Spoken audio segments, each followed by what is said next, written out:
Like I said, I'm the eternal optimist, and we've gotten past things in the past, and we'll get past this. Let's just keep moving forward. Or we won't. Anyway, The optimist in Mr. Betamax 84. The pessimist, I should say, not optimist. hey, it's another Sunday. Thank you for taking the time to spend it with us. For all of the 31 people who've downloaded the show, I think we have 30 to 40 listeners right now on a weekly basis, which I think is fantastic. So I appreciate you being here. Welcome to the Beat the Best podcast. It's here. Me and my ace, Sean Fitzgerald Muhammad Watkins. That's not his real middle name, but he knows I like to joke with him about ridiculous middle names. How you doing, Sean? Right. Man, I am fantastic, and I've adopted Fitzgerald. It's quite all right, sir. Thank you. It gives visions of you being an Irishman. Yes. Well, my name is, side note, my name is spelled the Irish way, Sean. So that's Irish for John. I learned that little known, useless fact years ago. Is it possible that you're part Irish? Is it possible? I don't know. Both my names are Irish. So Sean is Irish for John, and Watkins has an Irish origin, from what I understand. So, yeah, crazy. Have you done your genealogy? You know what? I have. I think I'm like 30 or 40% Nigerian. My man, that's all of us, So, B. yeah. So there's a few other stuff, a few other things sprinkled in there. But I did just research the name years ago and found out I was, part Irish. Yeah, for me, Or at least my name is. yeah, at least your name is. For me, there was a lot of Nigerian, West African, obviously Caribbean, because that's most recent, Right. and then Norwegian. So Norwegian, is that like Sweden? Yeah, Or yeah, Swedish yeah. or- All tall people, and I've actually been there, and it turns out that they're all my people. Everyone's over 6'3". It's ridiculous. And it's beautiful over there. But let's get into the brass tacks of today, Sean. It's been a harrowing week for anybody that loves the red, white, and blue. This is a sports podcast, so we're going to try to keep it on that. Let's start with Minnesota. Minnesota flooded and inundated with ICE agents, which affected the Golden State Warriors versus Minnesota Timberwolves game. A little known fact, I don't know if everyone here follows me on social at Betamax84. I had been saying for a while that there's going to be no escape from what's happening with politics. A lot of people like to utilize sports as a getaway mechanism, which makes sense, and escapism. In times of political turmoil, however, sports doesn't act as that vehicle. It only acts as the last thing standing, which I think we're approaching. Sean, what did you think of what happened in Minnesota, and also Anthony Edwards and others wearing We Stand with Minnesota shirts and making some comments about what was going on there locally? Yeah, the whole situation in Minnesota, it's tragic. I mean, the things that are happening there. But I think the NBA did the right thing. Timberwolves specifically did the right thing. They took a correct stand on that to cancel the game. It's just too much going on there. Too much unrest with everything that's going on with ICE agents and what they did to Renee Good. It's a sad state of affairs. And speaking to your point, you're absolutely right. Sports used to be a way to just get away and not forget about your troubles for 2.5, 3 hours. It's so many people watching and so many things happening outside in this country that you can't turn a blind eye to it, and they're bringing it right to the arena's doorstep, if you will. In a lot of places, Quite literally. So, Yeah. right. And I wanted to really delve into this concept because I'm a person who also enjoys the escapism of sport. I don't think there's anybody like you and I when we're texting and voicemailing each other during a game when I'm losing my mind. And you're telling me, you know what, the Warriors are going to be fine. They're a third quarter team. And I'm never watching this damn game. My buddy Kevin can say the same thing when I'm watching my Niners. That's a form of escapism. But when you see people's civil liberties being eradicated, it's difficult to focus on sport. Did you see Wemby's comments about what's going on in Minnesota? Yeah, I did. He was horrified, to say the least, and I'm glad he spoke up because he's not from this country, but he's in this country. So to see those things, him being from a different country, it's got to be horrifying. It's got to be scary for him.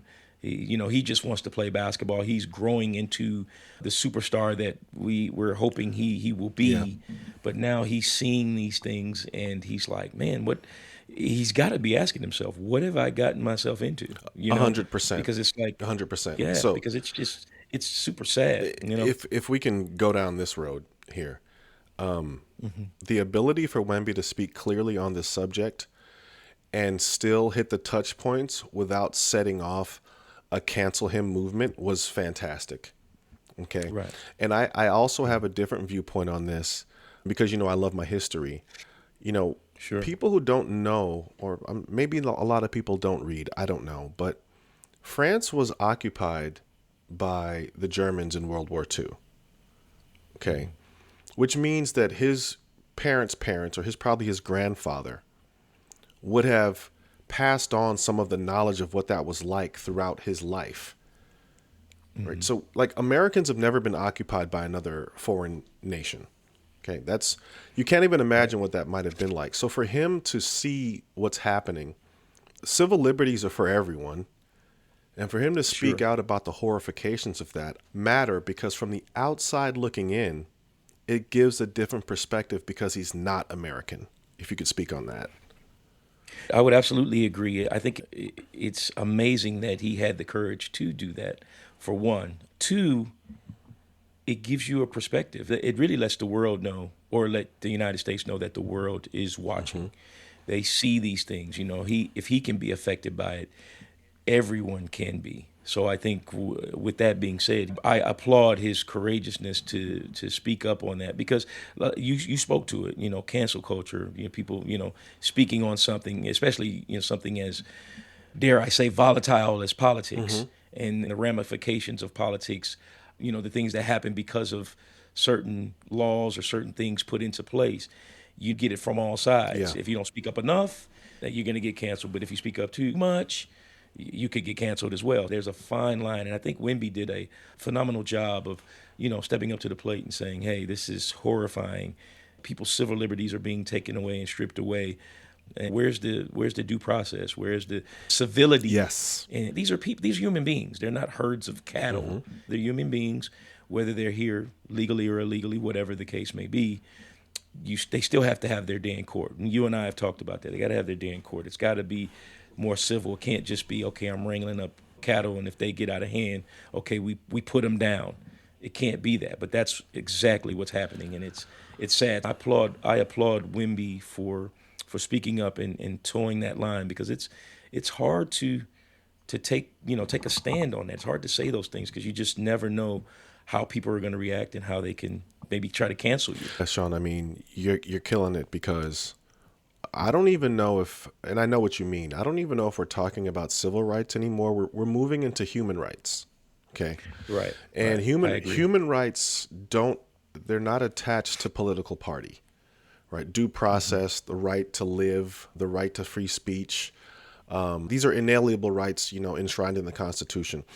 So one thing I really wanted to touch on in this segment, you and I are very sports-oriented minds. Okay. Follow me on this thread. In sports, you have to change the game plan when something's not working. Okay. Right. So when Steve Kerr was in his first NBA Finals, I know you probably watched that Warrior special. He was like, "Yeah, I put a lineup in that I never used before because I had to do something different to beat LeBron James." Right. We have to understand that people who may have been against us recently, who now may see the light, whether you're MAGA or you're a pro-Trump supporter or whomever, if you're turning the corner and seeing that, okay, I may have made some mistakes, now is not the time for vitriol and going, "I told you, I've been telling you this, you're an idiot." Now's not the time for that, because we're going to need Right. all of us together to fight for human rights. And I wanted to say that loud and clear, that I have friends whose parents are, pro MAGA, and other people who I never thought that would be full on Trump supporters. And I'm like, hey, that's your life. We've moved past that now. We're now in human rights territory. So it's really important to understand we need a whole game change plan. We need to open our arms to go, yo, you weren't with us now, but now you are because you see people getting murdered in the street. I wanted to know your thoughts on that. I couldn't agree more. I absolutely agree with that. I think it is becoming a human rights issue. And just like you said so eloquently, that when things aren't working, you have to change the game plan. And the Warriors absolutely did that to keep it sports related. They did that to deal with the Cavaliers and LeBron James. And so now America has to change the game plan. It can't be just, right versus left. Now it has to be human beings versus the machine, if you will. I like that. To state like a to state like a That gave me chills. we've all watched Terminator, right? Yeah. Human beings, we gotta work against these machines. This machine being this administration, we all have to come together because human rights are being stripped away. People are being shot down, hunted down like cattle in the Yeah. street. They're just grabbing cattle and bringing them in, and those are not human rights. That's not right. Yeah, and I want to By interject any here really means. quickly. Sure. I know that there's people who have different political opinions. I know that. I'm Yeah. not an idiot.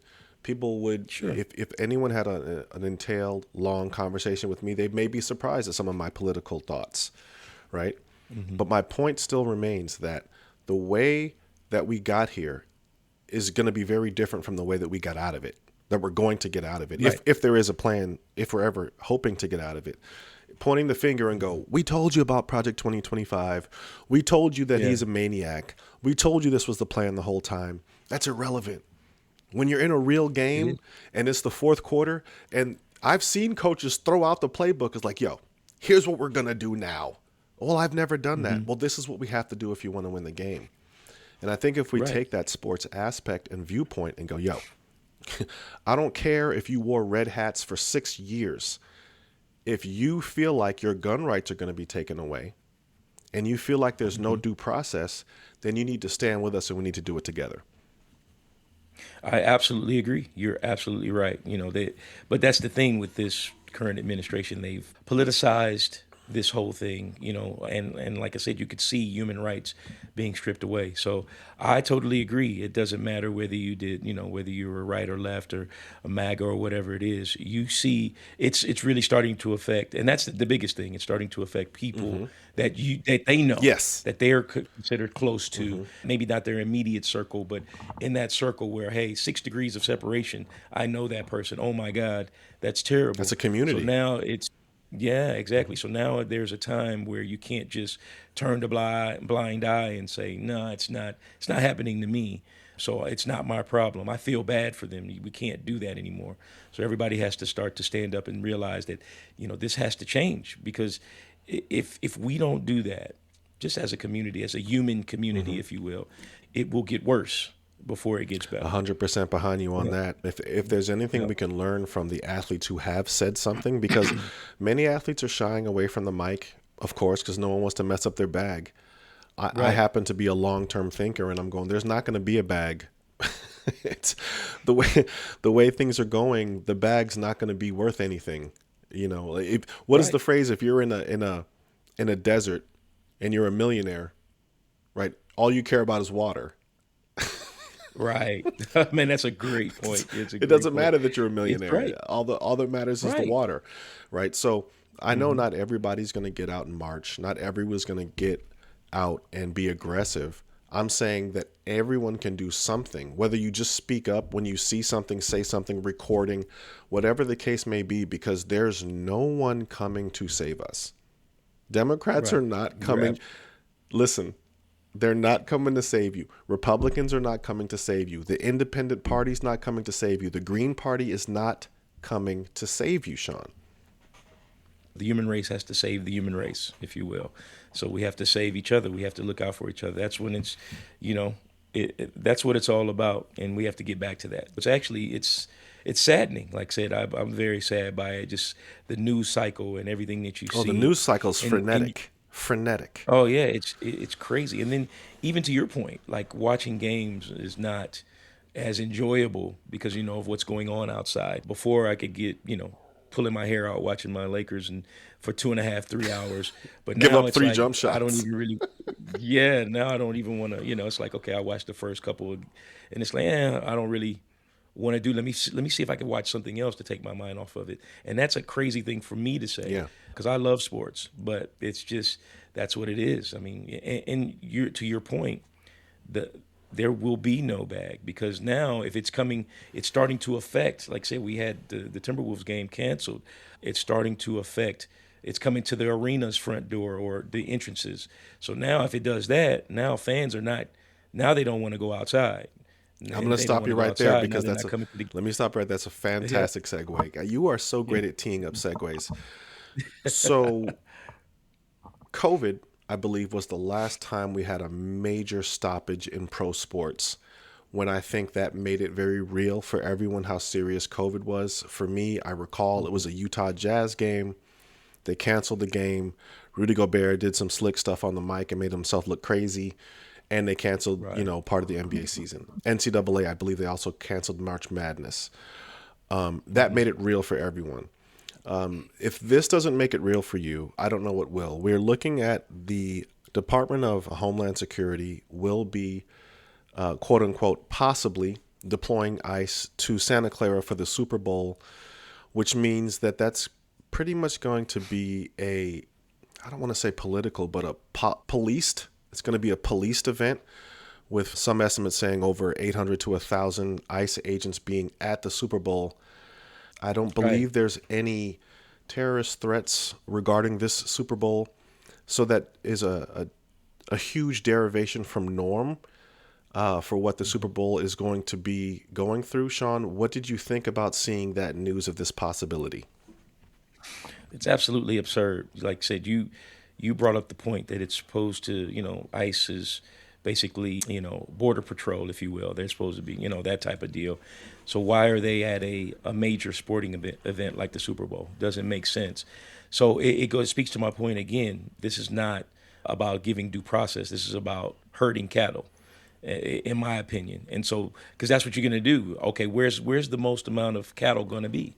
Next Sunday at the Super Bowl at 3 p.m. But Sean, Eastern, before you hold on, it's going to be a lot of people there. before you finish that thought, one thing that occurred to me, respectfully, how many illegal immigrants have money for Super Bowl tickets? And that's a great point. But who's working these events? Are they, you know what I Yeah, mean? You may have, now typically you could have illegals outside selling, memorabilia, things like that. That happens all the time. Every big sporting sure. event that happens, even if they're not that big, they're selling, trying to make a buck, the American dream. I get it. So, but for me, it's like that's not where ICE needs to be. I mean, if you're really trying to control immigration and you're going to be around the borders, you're not going to be at a place like Santa Clara, California. And so I saw a report where Governor Newsom and the police that are going to be out there to kind of watching and patrolling and be there at the Super Bowl, they're going to work in conjunction with them, but they're going to make sure that nothing crazy goes on, which I applaud Newsom for saying that and wanting to step in. Yeah. I think it's huge. I think it's needed. I think you need to establish. I think even the mayor of Santa Clara is saying, okay, yeah, we're not going to allow any foolishness, and I think that needs to happen. So kudos to them, big applause for them to do that, to stand up to that, because we don't want any craziness. Because here, to your point again, it's going to take away from the pageantry that is the Super Of the Bowl. game. You know what I'm saying? Yeah. That's the pageantry. That we want to see. The fireworks, and we want to see the big energy for this big game, the culmination of two Yeah. teams winning and making it to this far with a chance to become champions. We want to see that. We want to see the halftime show with Bad Bunny with no hiccups. Doesn't this So doesn't this and these doesn't this overshadow the Patriots versus the Seahawks? Patriots haven't been to the Super Seahawks. Bowl since Tom Brady left, right? The Seahawks haven't been there since Marshawn Lynch left. Like we should be talking more about how amazing this game should be. We really shouldn't be focusing on the immigration status of the guy selling popcorn at the popcorn maker. Yeah, I keep bringing it back to your point that's what's happening, and that's where we got to really pay attention to it. It's a shame that we're not talking more about this game. The last time these two were in the Super Bowl, I saw that game. Marshawn Lynch was running all Oh my over him, God. and they get to the 1 yard I'll line, never and they forget it. decide to throw it. And why not hand the ball back off to him? I mean, that's another another story. But Russell Wilson throws a pick right on the 1 yard line, and the Patriots win the game. Crazy. It's got to be the luckiest Super Bowl that Tom Brady's ever won. Ever. And you know what I mean? So we should be talking about that and how good the Seahawks have Their been defense on there. incredible. And the defense is incredible. Sam Darnold, who the story of him, how he's gone to different teams, and he was considered a bust Yeah. early on in his Yeah. career. And then you go to the other side, Drake May. This guy, just started Young there. phenom. He's trying to fill the boots, the shoes of The the greatest galoshes. the greatest New England Patriot ever, Tom Brady. Some consider the GOAT, and he's gotten them to a Super Bowl, and here we go. And so we should really be talking about that, but it's sad that it's going to be overshadowed by, okay, is ICE going to be there? What are they going to do? Mm-hmm. And like I said, back to your point, that's why you're so brilliant when you come up with these topics. You're so brilliant in saying, it's not going to be long. It's already rearing its ugly Yeah. head to where we're not going to be able to use this as an outlet, as a chance to get away for 2.5, 3 hours and really enjoy sport. It's happening already. Yeah, So yeah, Sean, you're right. this is something that I had been weighing back and forth like a pendulum tick. Should I say Hmm. something? Should I not? Because this is, as we stated earlier, this is far more than political. We're not talking about voting red or blue. We're talking about human Right. rights and how that affects someone every day. People who play in the NBA, NFL, Major League Baseball, football, they are they live here in this country. Whether you're from here or not, you live here. It's only a matter of time before it affects you, or it affects in a game, or it affects an event. So here we are. It's going to affect the Super Bowl, which is going to transition to our last topic. If we're Hmm. talking about being in the shadow of the Super Bowl, Sean, the World Cup is right around the corner. Right. The World Cup, for I- those who don't watch any soccer, and I don't except for the World Cup, when everybody gets together and there's only one who's going to win, I'll watch anything. I'll watch curling during the Olympics because I'm like, yo, this is it. Like everybody's trying to get it from one, you know what I mean? I just like that competitive Right. nature. There's people Sure. from all over the world slated to come here. And you're going to tell me that immigration and border control is going to be asking people from other countries for their papers. Some countries are on the no-fly list. Some countries have been tariffed to death. What are we thinking when everyone knows the World Cup is a major money-making event just financially? It injects billions into a local economy. What do you think about that, Right. Mr. Watkins? I think this is why this game is so important, and it's so important that ICE doesn't overshadow this Super Bowl game, because I think this is like a precursor to what could happen. Now, if ICE comes, if they're at the game and they're around or whatever, and there's no big commotion and they're just there and they're just around, and we're able to focus on this game and there's no hiccups, then okay. Then I think we're fine, and then maybe we can move forward and move to the World Cup, which is, hey, it's exponentially bigger than the Super Bowl, which is crazy, Yeah. but the World Cup is exponentially bigger. But if we could do this, like I said, if we could just lay back, let this game be what it is, what we all known and love, I think it bodes well for the World Cup. Now, like I said, if something happens and then there's a big commotion and it distracts from the game, I think that's really going to be a deciding factor for a lot of these countries in the World Cup to go, you know what? I don't need this aggravation. They did a Super Bowl, which is going to have which people who are legally there, and there's harassment. So what's going to happen to me and my compadres from my country that we're coming over just to compete for this World Cup? What's going to happen to us? So then you scare people off. Now you're losing money for these particular economies that are participating in that. So I think this is a big, big weekend coming up for what you're speaking of.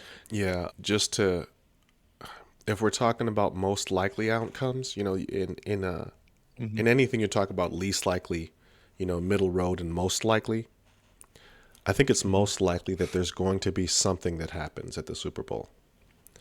I'm not Right. saying it's going to be on field, but In Santa Clara, you bring in that many agents. It is California, high Hispanic community. I don't think anywhere ICE has been, they've been received with open arms. I think Yeah. something's going to happen. I think we're not even at the tipping point for where everyone needs to get involved and realize how important freedom is and watering the tree of liberty. Hmm. Unfortunately, we're going to see more events like Minnesota than less. I don't think there's less of that Right. on the docket. I think there's going to be more of that. Your thoughts on that, sir? I take the other approach. I'm a realist like you are. Part of me is more optimistic that something will I happen. love it. I love it. That will, I'm an optimist. I believe in the good. I believe it's going to go off without a hitch.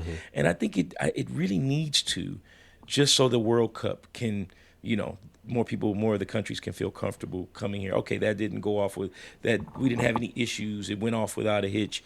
Oh, now we can go. I think it really needs to be great, and so I'm optimistic that it will. But there's this little tiny bit inside of me that goes, the little pessimist side that goes, don't be blind, Sean. Yeah. It could happen. It's happening all over the country, Minnesota specifically, but it's just things are happening.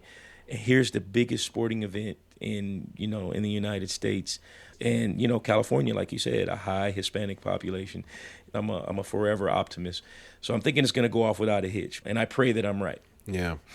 Yeah. In summation, just looking at everything, I don't think there's going to be any escape from this type of behavior and how it affects sport.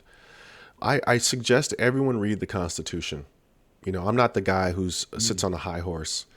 Read your Constitution, read your rights, know your rights, know what your rights are, know your First Amendment rights, Fourth Amendment rights, Second Amendment rights, know the right to due process, read the Bill of Rights outside of the Constitution. It shouldn't take long. Heck, type it into ChatGPT and ask it to give you the bullet points.